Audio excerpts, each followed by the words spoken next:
청로에선 기둥서방이라고 부른다죠. 하루아침에 내 정조를 드릴 테니 완벽한 별당아씨에서 기둥서방이 돼주세요. 천민으로 날아가버린 한 여인이 있었죠. 어렸을 땐 빨리 저를 하란 말이야. 김유정을 쏙 닮았고 자라면서 송혜교의 얼굴을 갖게 된 이 여인은 이 마을 모든 수컷들의 로망 황진입니다. 황진이 앞에선 신분도 망각, 아씨, 머슴까지도 마음의 연정을 품을 정도였죠. 심지어 황진을 연모하던 한 유생은 상사병으로 죽음을 맞이할 정도. 그런데 그 유생의 상여가 황진이 집 앞을 지날 때 무슨 이유인지 꿈쩍도 하지 않는 유생의 관. 결국 황진이가 등장하고 자신의 속고치마로 관을 덮어준 이후에야 비로소 유생의 관이 이제 그만 움직였다 하죠. 편안한 곳으로 가세요. 그런 황진이가 한양에서 손님이 다녀갔단다. 한 남자만의 내 혼처가 정해졌느니라. 여자로 결정이 되고 이 사실을 알게 된 노미가 뒷산에 홀로서서 깊은 씨름하는 차에 여보게, 어디서 일성호명이 왜 양반 댁별당을 기웃거리는가? 노미의 애를 끊는데 이대가 씨를 넘보는 남정네들이 많다던데. 노미의 속내를 정확히 읽어낸 이 여인은 이 집 차지를 보고 있어. 진현금이라 불리는 기생이었죠. 그런 댁은 여기서 뭐 하는 거요? 현금은 한껏 폼을 잡은 뒤 나도 한땐 황진이에 대한 저 댁에서 일한 적이 있었네. 놀라운 비밀을 들려줍니다. 한편 그날 저녁 황진이는 꼭 나가셔야겠소. 출타를 고집하고 있었죠. 시집 가면 못 올 텐데 내가 살았던 송도가 어떤 곳인진 알고 떠나야죠. 결국 남장을 하고 인생 처음으로 저작거리 구경을 갑니다. 그런데 그때 접촉사고가 발생하고 말죠. 야, 이 양반아! 결국 아이고 형님들! 시비의 중심이 된 진이. 이 양반이 오늘 장사를 망쳤어! 그런데 문제는 장사를 망친 게 아니라 남장 차림에도 불구하고 개집 아니야? 독에 청청하고 있는 놔라! 4K급 비주얼이 문제였죠. 진짜 개집인가 본데? 여자의 힘을 확신한 놈들은 사는지 개집인지 어디 확인 한번 해볼까? 갓을 벗기고 본격적인 추행을 시작합니다. 알아요. 진짜 여잔데? 어디 한번? 내가 확인하겠어. 심지어 이들의 정체는 홍등가의 포주들. 만한 게 아주 비싼 값에 팔 수 있겠는데 이거? 자칫하면 팔려버릴 위험에 놓여있던 그때 야! 타이밍 오지게 뭐야 이거? 야 니네 지금 뭐 하는 거야? 노미가 나타납니다. 아무것도 아니야. 가자. 노미는 천민들 사이에 한싸움하는 놈이었죠.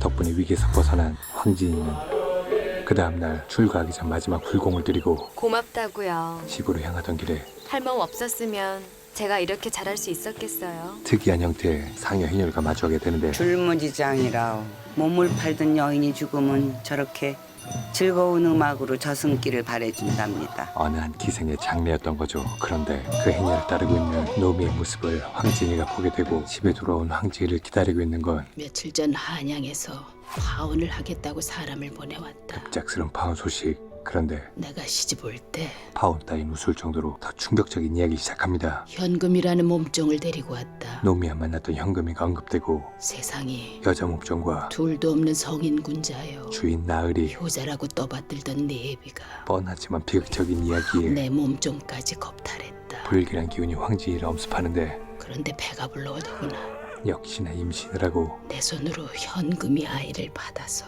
그 아이를 양반댁 아씨로 키워주겠다고 약속했었다. 불길했던 예감은 현금인 점점 딸 한 번 안아보지도 않은 채 집을 나갔다. 현실에 현금이하고 나만 아는 비밀로 가까워지고 묻어두고 싶었다. 이런 현실에 의해 그걸 어떻게 파혼이 결정되고 한양댁에서 알아냈는지 모르겠구나. 사실이 밝혀진 이상 널 버릴 거다. 종모법에 의해 신분도 날 어머니라고 부르지 마라.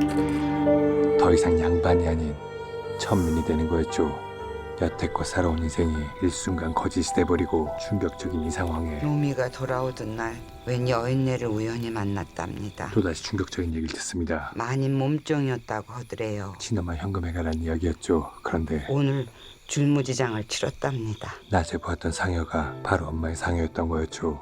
난 황진이는 바로 어머니 마지막 가는 길을 현금의 멀리서 구경만 했는데 묘를 찾습니다. 놈이 고마워. 그리고 진정한 현타가 몰려오죠. 세상엔 자비가 없다는 걸 알았어. 현실 자각에 이은 이 세상을 내 발밑에 두고 황진이의 실컷 비웃으며 살 거야. 삶의 방향과 목표가 정해지고 찾으셨습니까, 아씨? 양반으로서의 마지막 날 들어오세요. 선택의 기로에 선 황진이. 지금 제 앞에는 세 갈래 길이 있어요. 그 첫 번째는 천한 출생인지도 모르고 거짓 아씨 행세를 해왔으니 그걸 자랑 삼아 돈 많은 양반집 첩실로 들어앉는 겁니다. 부유한 양반의 첩이 되거나 두 번째 길은 평생 종노릇을 하는 겁니다. 이젠 엄마가 아닌 이 집 마님의 몸종이 되거나 마지막은 그렇지 않으면 청로에 기생들이 있는 기방으로 가 몸을 던지는 길입니다. 화류계에 입문하는 거였죠. 내 어머니처럼. 그리고 황진이는 난 그 1, 2, 3번 중에 3번이 청로를 선택했어요. 아씨. 기방을 선택합니다. 그러자면 그리고 그 험난 길을 가기 위해선 나를 돌봐줄 수 있는 사람이 필요해요. 꼭 필요한 한 가지, 청로에선 그건 바로 기둥서방이라고 부른다죠. 보디가드였죠. 내 정조를 드릴 테니 황진이는 정조를 조건으로 기둥서방이 돼주세요. 보디가드 고용 계약을 제안합니다. 그런데 한양댁에 1도 이상 못한 충격적인 발언을 던져버리죠. 아씨의 출생 비밀을 알린 게 바로 접니다. 황진이를 한 방에 날아가게 만든 놈이 바로 이놈이었던 겁니다. 그분이 아씨의 친어머니라는 걸 알고 클래스가 달랐던 여인을 갖기 위해 제가 허황된 꿈을 품었습니다. 상놈인 내가 담장을 뛰어넘어 아씨에게 갈 수 없다면 아씨가 그 담을 넘어 내게 오게 하겠다. 레벨을 동급으로 하향 평준한 거였죠. 죽을 죄를 졌습니다. 하지만 황진이는 이미 벌어진 일에 대해 내 갈 길 가기 위해 원망과 분노 따위로 시간과 감정을 소비하기보다 네가 필요할 뿐이야. 현안 타개에 더 집중을 하죠. 결국 황진이는 과거의 분노가 아닌 미래를 위해 자신을 나락에 빠뜨린 남자에게 자신의 첫 경험을 허락합니다. 놈이는 나름 작전 성공인 거죠. 그렇게 별당할 시 황진이는 죽고 아씨는 기생 인생도 순탄치 않을 모양이요. 양반 출신 기생 명월이로 다시 태어납니다. 그런데 그 양반 출신이라는 것이 아니 이년이 늦게 왔으면 신고를 해야 될 거 아니냐. 기생들 사이에선 양반 기생도 있는데 놀림감으로 통은 지키셔야죠. 그리고 남정네들에겐 일어나라 이년아. 좋은 놀잇감이었죠. 하지만 난생 처음 겪는 일에 천민주제 양반에게 싸대기를 날려버리죠. 이제 돌아올 건 더 센 싸대기였고 한 방에 바로 졸도. 하지만 분이 아직 안 풀린 양반이 재차 폭력을 행사하려던 그때 보디가드가 나타납니다. 보디가드 계약은 선견지명이었죠. 그런데 대반전, 매일 밤 술에 취해 보디가드인 노미가 다른 사나이 품에 안기는 아씨를 지키는 일은 이번에는 제가 바란 건 대놓고 아씨의 마음이었습니다. 뒤통수를 갈겨버리는데 하지만 이제 문자 그대로 더 이상 아씨의 싸늘한 눈빛을 먹고 도망가는 견딜 수 없어 떠나겠습니다. 먹튀의 교과서를 편찬하죠. 이래서 성금으로 다 주면 안 돼. 이건 거의 노미를 데려와요. 양아치죠. 아씨, 노민이 이미 떠났어. 그렇게 노미도 떠나고 5년이 지납니다. 송도에는 새로운 사또가 부임하고 아씨. 기생 명월은 재촉할수록 길이 멀어진다고 일러라. 재색을 겸비한 예 아씨. 송도 최고의 예인으로 거듭났죠. 새로운 사또께서 다른 기생 다 마다하고 부르셨다며. 자연스레 권력에 줄을 대고자 하는 이들도 모여들고 귀한 산삼이에요. 모시는 남자의 관직이 곧 명월이의 관직이었죠. 그럼 명월이 새로운 사또에게 인사를 드리는데 명월이라 하옵니다. 다짜고짜 종이 한 장을 투척하고 기생이 시를 쓴다고 한양의 소문이 자자하더구나. 기생에게 건주가가 아닌 그 앞에 있는 글에 화답이나 하거라. 답시를 요구합니다. 사또의 시 내용은 한양을 떠난 자신의 마음에 대한 표현이었죠. 어디 솜씨 한번 볼 수 있겠느냐. 이에 명월 황진이도 익숙한 솜씨로 붓끝을 놀려보는데 기생이라고 믿기지 않을 뛰어난 문장력을 선보이게 되죠. 풍류를 함께 할 수 있는 아름다운 꽃이라니 학식을 뽐내는 남정네들에게 이제 명월이전 한번 받아보자. 치명적인 매력이었죠. 그 치명상을 입은 사또는 오늘 밤 나한테 수청들 생각으로 온 것이냐. 명월의 마음을 살짝 떠보는데 사또께서 분부하시면 신분이 낮은 기생에게 공손히 받들어야지요. 선택권 따위가 있을 리 만무. 그런데 네 의향이 어떠한지 물었다. 나이스하게 다시 마음을 떠봅니다. 굳이 셋내 의향을 듣고 싶으시다면 이에 대한 명월의 솔직한 대답은 싫습니다. 1도 고민 없는 거절. 성도 생활이 심심하진 않겠구나. 사실 사또 김희열은 나가봐라. 세상 모든 여자를 쉽게 정복할 수 있다고 생각하는 인물이었죠. 사내가 계집을 자기 것으로 만드는 데는 세 가지 방법이 있어. 권력과 재물로 계집을 굴복시키는 것과 힘으로 정복하는 것. 한마디로 하지만 이 두 가지는 사내가 할 짓이 못 돼요. 모든 여자의 마음을 아름다운 계집이 스스로 사랑에 빠져 굴복시킬 수 있다고 생각했죠. 사내의 발목을 붙잡고 애원하게 만들면 되는 게지. 하지만 그리고 이 대목에서 한양에서 오신 사또날이 친구분을 위한 자리 아닙니까? 황진이라면 빠질 수 없는 벽계수 그 친구는 워낙 성인군자라 벽계수가 등장합니다. 이런 기생들과의 연애를 싫어합니다. 연애가 한창이던 그 시간에도 끝까지 마다하더군요. 숲을 섞어놓던 벽계수. 그런데 그 순간 나 이것들을 감히 군자의 독서를 방해하는 이들이 있었고 그 방해꾼은 바로 나홀로 포켓 황진이었죠. 여자에게 흔들리지 않기로 유명한 벽계수였지만 아이 컨택을 한 순간 심장이 나대기 시작하고 그때 이게 웬 것이냐? 뜬금 밥상이 들어오는데 여 옆에 사는 제 누인인데 이 말인 즉슨 그리는 모습을 뵙고는 포켓급 여자가 자기가 직접 상을 봤지 뭡니까요? 나에게 관심이 있다는 뜻. 내 얼핏 보아하니 자신감이 상승한 벽계수는 상주인 듯 하던데. 슬쩍 얼마 전에 남편을 잃고 그녀의 컨디션을 체크해보는데 전화에 오혹해져라. 혼자 몸이 됐지 뭡니까요? 심지어 임자도 없는 몸. 그날 밤 죄송합니다, 나으리. 명월이 공사를 치죠. 제 동생이 급한 일로 남문 밖에 나간지라 제가 대신 자리를 봐드렸습니다. 우연을 가정. 고맙소. 둘만의 시간을 만들고 바로 눈앞에 4K급 화질에 4D 지원까지 되는 명월을 보고 벽계수의 통제력 게이지가 쭉쭉 떨어집니다. 안녕히 주무세요, 나으리. 결국에는 바닥나버린 통제력. 성의군자라 불리는 벽계수는 미안하네. 소복 차림의 명월이를 잣밭 안에 눕히는 데 성공하고 거사가 끝난 후 명월의 속치마에 사랑의 마음이 절절한 문장까지 써 넣어주죠. 사실 실제 야사에서는 벽계수는 황진의 손 한번 잡아보지 못하고 낙마하여 개망신당한 것으로 전해지죠. 벽계수와의 일화가 이렇게 표현된 이유는 이 영화의 원작을 보면 알 수 있는데요. 홍석중이 지었던 소설 황진이를 영화화했기 때문입니다. 뭐 아무튼 벽계수, 명월을 품은 그 다음날 자넨 자신의 도덕과 절개를 믿는가? 사또가 계수에게 미끼를 던지죠. 암, 그리고 그 미끼를 미치. 냉큼 내 몸을 닦으면 고고한 말투로 지옥이라도 두렵지 않거늘. 장황한 설명을 덧붙여가며 하물며 물어버립니다. 도덕과 절개가 문제겠는가? 그때 사또 간밤의 히로인 명월이가 왔습니다요. 명월이가 등장하는데 다과의 자리에 개수는 기생년이 웬 말인가? 발끈하고 기생으로 온 것이 아니니 오해하지 말게나. 기생 따위는 쳐다보지도 않는 벽계수. 저 애가 쓴 시는 한양에서도 유명하다네. 간단히 명월을 소개하고 그래, 벽계수 여러분께 올릴 글은 준비했느냐? 나으리의 분부를 어찌 거역할 수 있겠습니까? 그 유명한 시가 재미삼아 읽어보시고 벽계수 손에 들어가는 순간이죠. 값가나 한 수 던져주시게. 드디어 벽계수가 펼쳐보는데 청산리 벽계수야, 수의감을 자랑 마라. 일도 창야하면 돌아오기 어려우니 명월이 만공산하니 쉬어간들 어떠하리. 도발적인 내용의 이런 발칙한 년을 봤나? 벽계수가 내 년을! 급발진을 하는데 그때 그 발칙한 년이 낯설지 않죠. 그리고 한층 더 발칙한 짓을 합니다. 이미 화답시는 받았사옵니다. 둘의 합방 사실도 배석한 이들에게 박제가 되고 사실 이 일은 사또께서 제 몸뚱이 하나 놀려 나으리를 천국과 지옥을 오가게 만든다면 사또와 함께한 내기였죠. 조선에서 구하기 힘든 귀한 책을 주시기로 하셨습니다. 명월이 마지막으로 나으리, 군자 코스프레하는 개수에게 상복을 입은 여자를 품는 것보단 핵사이다급의 차라리 기생년을 품으시는 게 군자의 도리가 아닐런지요. 참교육을 때리죠.